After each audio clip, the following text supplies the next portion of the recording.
Good evening बच्चों। आज हम लोग फिज़िक्स में प्रक्षेप्य गति या प्रोजेक्टाइल मोशन पढ़ेंगे। प्रोजेक्टाइल मोशन पढ़ने के पहले हम लोग वेक्टर एनालिसिस इसके पहले के वीडियोस में पढ़ चुके हैं। वेक्टर एनालिसिस के बाद बात आती है एक समतल में गति, मोशन इन अ प्लेन की। अभी तक हमने जो मोशन पढ़ा है वो लीनियर मोशन पढ़ा था, एक सरल रेखा में गति। और अब हम पढ़ रहे हैं एक समतल में गति। समतल में गति जो होती है उसमें जो रिलेटिव वेलोसिटी निकालते हैं हम लोग, वो रिलेटिव वेलोसिटी दो पॉइंट पर अगर हमें वेलोसिटी पता है तो उन दोनों का जो वेक्टर रिजल्टेंट होगा वो होगी उसकी रिलेटिव, उन दोनों वेलोसिटीज़ की रिलेटिव वेलोसिटी। यहाँ प्रोजेक्टाइल मोशन जो है वो प्लेन में मोशन का सबसे अच्छा उदाहरण है, जिसको हम यूनिप्लेनर मोशन भी कहते हैं, मीन्स एक समतल में गति। यहाँ पर अगर कोई प्रोजेक्टाइल में जब हम कोई ऑब्जेक्ट को थ्रो करते हैं किसी एंगल से, ना वो हॉरिजॉन्टल होता है और ना ही वर्टिकल होता है। वर्टिकल से भी वो कुछ एंगल बनाता हुआ होगा और हॉरिजॉन्टल से भी कुछ एंगल बनाती हुई उसकी वेलोसिटी होगी। तो हम जब इस तरह की वेलोसिटी से किसी ऑब्जेक्ट को थ्रो करते हैं तो वो ऑब्जेक्ट जिस पाथ पर चलता है उस पाथ को हम प्रोजेक्टाइल पाथ या पाथ ऑफ प्रोजेक्टाइल कहते हैं। प्रोजेक्टाइल के पाथ को हम ट्रेजेक्टरी भी कहते हैं। यहाँ पर हमने दिखाया है कि ये एक पाथ है प्रोजेक्टाइल का, और इस प्रोजेक्टाइल के पाथ पर ये दो पॉइंट्स हैं और इन दोनों पॉइंट्स पर हमको वेलोसिटी पता है ऑब्जेक्ट की। पहले पॉइंट पर वेलोसिटी है v1 और दूसरे पॉइंट पर वेलोसिटी v2 है। तो v1 और v2 जो हैं वो हमेशा इस ट्रेजेक्टरी के टेंजेंट डायरेक्शन में होंगे, मीन्स वेलोसिटी हमेशा उस पाथ के, उस कर्व के टेंजेंट डायरेक्शन में ही दिखाई जाएगी, यानी वेलोसिटी की डायरेक्शन उस कर्व की टेंजेंट की डायरेक्शन होगी। अब दो पॉइंट्स पर v1 और v2 हैं वेलोसिटीज़, तो v1 और v2 के बीच जो भी रिलेटिव वेलोसिटी होगी या रिजल्टेंट वेलोसिटी होगी वो हम दो वेक्टर्स खींच करके v1 और v2 वेक्टर्स खींच करके इन दोनों का जो रिजल्टेंट वेक्टर निकालेंगे वो होगा डेल्टा v, जो कि v2 vector minus v1 vector होगा। अब यहाँ पर हम बात करते हैं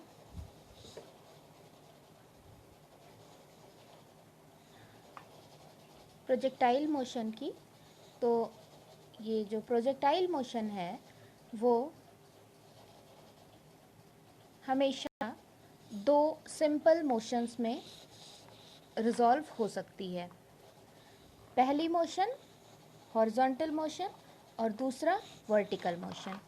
हॉरिजॉन्टल और वर्टिकल में ये इसलिए रिजॉल्व हो सकता है क्योंकि ये जिस वेलोसिटी से फेंका जाता है वो ना तो पूरी तरह हॉरिजॉन्टल डायरेक्शन में होती है और ना ही पूरी तरह वर्टिकल डायरेक्शन में होती है। इसलिए हम उस वेलोसिटी के दो कंपोनेंट्स ले सकते हैं, horizontal component and vertical component. तो एक बार हम हॉरिजॉन्टल कंपोनेंट लेकर के हॉरिजॉन्टल मोशन से इसको डिराइव कर सकते हैं और दूसरी बार हम वर्टिकल कंपोनेंट को लेकर के, वेलोसिटी के वर्टिकल कंपोनेंट को लेकर के इसे हम वर्टिकल डायरेक्शन में मोशन की तरह डिफाइन कर सकते हैं। ये दोनों मोशन जो प्रोजेक्टाइल में होती हैं, हॉरिजॉन्टल मोशन और वर्टिकल मोशन, ये एक दूसरे पर डिपेंडेंट बिल्कुल भी नहीं होती। इसलिए हमको आसानी होती है प्रोजेक्टाइल का कोई भी फॉर्मूला या एक्सप्रेशन डिराइव करने में। अब हम बात करेंगे पाथ ऑफ प्रोजेक्टाइल या प्रक्षेप्य का पथ। Path of projectile is also called trajectory. यहाँ पर हम अगर किसी ऑब्जेक्ट को थीटा एंगल, वो हॉरिजॉन्टल से अगर थीटा एंगल बनाते हुए थ्रो कर रहे हैं तो उस वेलोसिटी को हम, जो कि u वेलोसिटी है, तो u वेलोसिटी को हम दो कंपोनेंट्स में रिजॉल्व कर सकते हैं। एक कंपोनेंट होगा हमारा ux, जो कि हॉरिजॉन्टल डायरेक्शन में वेलोसिटी को शो करता है और इसकी वैल्यू होती है u cos थीटा नॉट। इसी तरह uy जो है वो इस वेलोसिटी का वर्टिकल कंपोनेंट है, ऊर्ध्वाधर घटक है, और इसे हम लिख सकते हैं u sin theta naught. Theta naught horizontal direction से वेलोसिटी u का एंगल है। इस डायग्राम में देख करके आपको बिल्कुल अच्छे से पता चल जाएगा। इस डायग्राम में हमने एक प्रोजेक्टाइल का पाथ ड्रॉ किया हुआ है और इसमें ये जो एक्स एक्सिस है, एक्स एक्सिस पर डिस्टेंस लेते हैं और वाई एक्सिस पर वेलोसिटी लेते हैं। वेलोसिटी और डिस्टेंस के बीच में जो ग्राफ है उसमें वेलोसिटी हमने ये दिखाई हुई है, u जो है वो हॉरिजॉन्टल से थीटा नॉट एंगल बना रहा है और इसके दो कंपोनेंट्स लिए गए हैं ux and uy, where ux is horizontal component and is equal to u cos theta naught and uy is vertical component of velocity u and is defined by u sin theta naught। अब जब हम O point से थोड़ा सा आगे बढ़ते हैं तो थोड़ा आगे बढ़ने पर हमें एक और पॉइंट मिल जाता है। यहाँ पर इस पॉइंट पर वेलोसिटी v हो जाती है और ये वेलोसिटी का जो डायरेक्शन है वो इस कर्व के, जो भी ये पाथ बन रहा है उस पाथ के टेंजेंट डायरेक्शन में है और यहाँ पर भी v का भी दो कंपोनेंट हो जा रहा है, vx एंड vy। सिंपली जब हम फिर से थोड़ा और ऊपर पहुँचते हैं, आगे बढ़ते हैं, तो ये पॉइंट P है। ये पॉइंट P जो है वो हाईएस्ट पॉइंट है इस ट्रेजेक्टरी का। हाईएस्ट पॉइंट पर बच्चों जो फाइनल वेलोसिटी होती है वो ज़ीरो हो जाती है। तो अब वर्टिकल कंपोनेंट इसका ज़ीरो होगा, ना कि हॉरिजॉन्टल कंपोनेंट, क्योंकि हॉरिजॉन्टल डायरेक्शन में ये आगे बढ़ेगा ऑब्जेक्ट, जबकि अब वर्टिकल डायरेक्शन में और आगे नहीं बढ़ पाएगा। तो यहाँ P पॉइंट पर जो वर्टिकल वेलोसिटी Vy है वो इसकी ज़ीरो हो जाएगी और हॉरिजॉन्टल कंपोनेंट Vx से ये आगे बढ़ेगा। और चूँकि ये जो गति है, ये मोशन है, ये ग्रेविटी के अंडर हो रही है, इसमें लगातार जो वर्टिकल वेलोसिटी है या वर्टिकल मोशन है वो स्मॉल g यानी एक्सेलरेशन ड्यू टू ग्रेविटी के अंतर्गत होती है। इसलिए ये g की वजह से ये धीरे धीरे आगे बढ़ते हुए नीचे आने लगेगा और नीचे आते वक्त भी ये फिर से दो वेलोसिटीज़ में इसके कंपोनेंट, वेलोसिटी का इसका दो कंपोनेंट हो जाएगा, vx एंड vy। अब vy जो है वो नीचे की ओर होगा और vx तो आगे ही बढ़ता जाएगा हॉरिजॉन्टल डायरेक्शन में, आगे की तरफ फॉरवर्ड डायरेक्शन में। इसके बाद जहाँ पर ये पहुँचेगा लास्ट पॉइंट पर, वहाँ पर इसका जो हॉरिजॉन्टल कंपोनेंट है वो अब ज़ीरो हो जाएगा, अब ये आगे नहीं बढ़ पाएगा। तो ये है हमारा पाथ ऑफ प्रोजेक्टाइल या प्रक्षेप्य का पथ। तो प्रक्षेप्य का पथ जो है वो हमें ये दिख रहा है कि परवलय के आकार का यानी पैराबोलिक होता है। ये जो आकृति होती है इसको हम कहते हैं पैराबोला। मैथ्स में आप लोग पैराबोला पढ़ेंगे कोऑर्डिनेट ज्योमेट्री में। अब इसके बाद हम डिराइव करते हैं कि पाथ ऑफ प्रोजेक्टाइल कैसा है, इसका एक्सप्रेशन निकाल करके देखेंगे और उसमें हम ये प्रूव करेंगे कि पाथ ऑफ प्रोजेक्टाइल पैराबोला ही होता है। यहाँ हम देख पा रहे हैं कि पाथ ऑफ प्रोजेक्टाइल में हमने इनिशियल वेलोसिटी u ली हुई है और u के दो कंपोनेंट्स लिए हैं, ux एंड uy। अब हॉरिजॉन्टल डायरेक्शन में जो डिस्प्लेसमेंट होगी उस ऑब्जेक्ट की वो हम हॉरिजॉन्टल कंपोनेंट से देखेंगे, यानी कि उस वस्तु का क्षैतिज विस्थापन, फेंकी गई वस्तु का क्षैतिज विस्थापन जो होगा वो हॉरिजॉन्टल डायरेक्शन में अगर हम माने कि डिस्टेंस x दूरी चला है तो वो ux वेग से चलेगा, और t सेकेंड में अगर x दूरी चल रहा है तो x इज इक्वल्स टू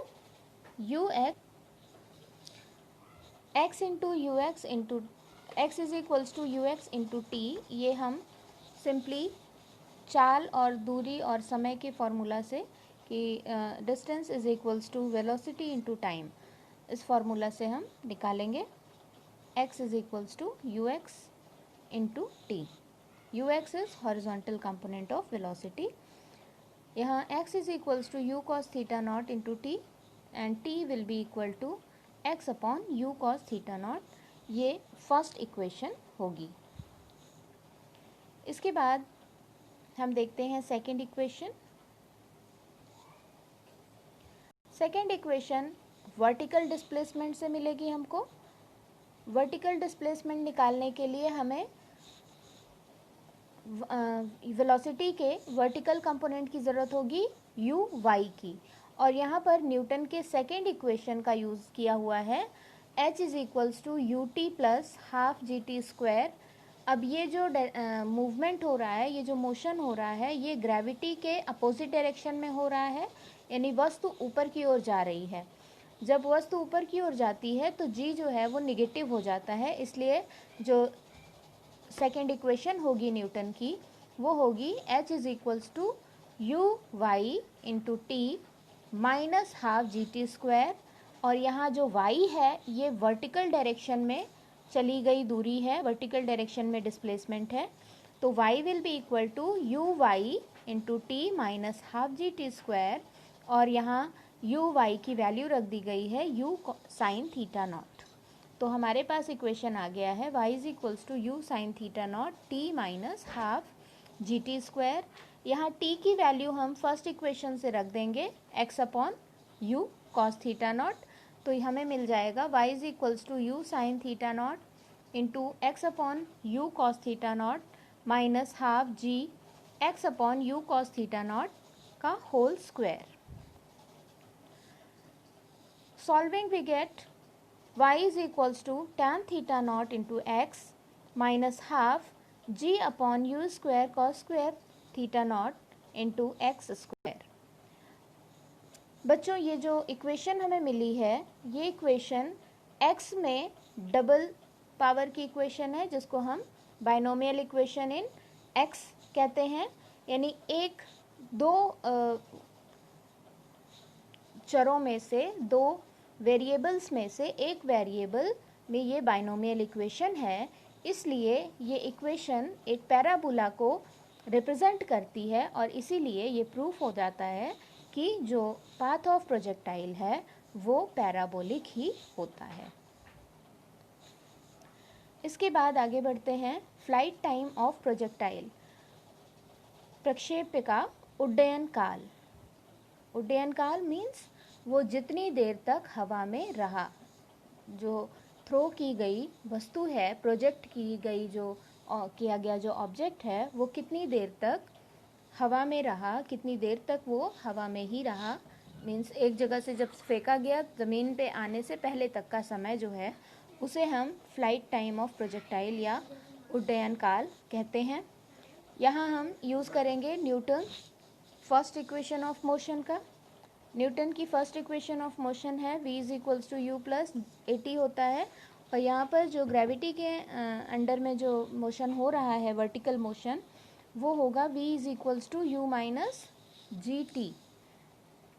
बच्चों यहाँ जो हवा में तैरने वाली बात है वस्तु के, वो वर्टिकल कंपोनेंट की वजह से ही हो रहा है। अगर वेलोसिटी में केवल हॉरिजॉन्टल कंपोनेंट होता तो वस्तु ज़मीन पर लुढ़कते हुए जाती, लेकिन यहाँ ऑब्जेक्ट आगे भी बढ़ रहा है, हॉरिजॉन्टल डिस्टेंस भी कवर कर रहा है, और वर्टिकली वो अपवर्ड भी जा रहा है, ऊपर की ओर भी जा रहा है, हवा में तैरते हुए जा रहा है। तो इसीलिए इस मोशन का नाम है प्रोजेक्टाइल मोशन। और यहाँ पर जो टाइम ऑफ फ्लाइट है वो हम वर्टिकल कंपोनेंट से ही निकालेंगे। तो वेलोसिटी का वर्टिकल कंपोनेंट देखते हैं। यहाँ जब जो ऑब्जेक्ट है वो हाईएस्ट पॉइंट P पर पहुँचेगा, वहाँ पर हमने बताया था कि P पॉइंट पर वर्टिकल कंपोनेंट 0 हो जाएगा, क्योंकि अब वो इसके आगे और ऊंचाई तक नहीं जा पाएगा ऑब्जेक्ट। तो यहाँ पर v is equals to v y is equals to 0 and u जो इनिशियल वेलोसिटी थी वो यू वाई है और वो होगी u साइन थीटा नॉट। तो इनिशियल वेलोसिटी और फाइनल वेलोसिटी हमें पता चल गई। g जो है वो निगेटिव होगा, क्योंकि यहाँ पर जो दूरी है वो डिस्प्लेसमेंट है वो ऊपर की तरफ हो रही है, यानी ऑब्जेक्ट ऊपर की ओर आगे बढ़ रहा है, जो कि g के अपोजिट डायरेक्शन में है। तो v is equals to u minus g t में ये दोनों वैल्यूज़ रख देंगे तो हमें मिल जाएगा 0 is equals to you sine theta naught minus g t, और t की वैल्यू हो जाएगी u sine theta naught upon g। अब बच्चों जितनी देर में ये मैक्सिमम हाइट तक पहुँचेगा, हमारे फेंकने के बाद ये मैक्सिमम हाइट तक पहुँचेगा वो टाइम, और फिर मैक्सिमम हाइट से फिर से दोबारा ज़मीन पर टच करेगा वो वाला टाइम, ये दोनों टाइम इक्वल होते हैं। एक बार फिर से हम डायग्राम को कंसिडर करेंगे।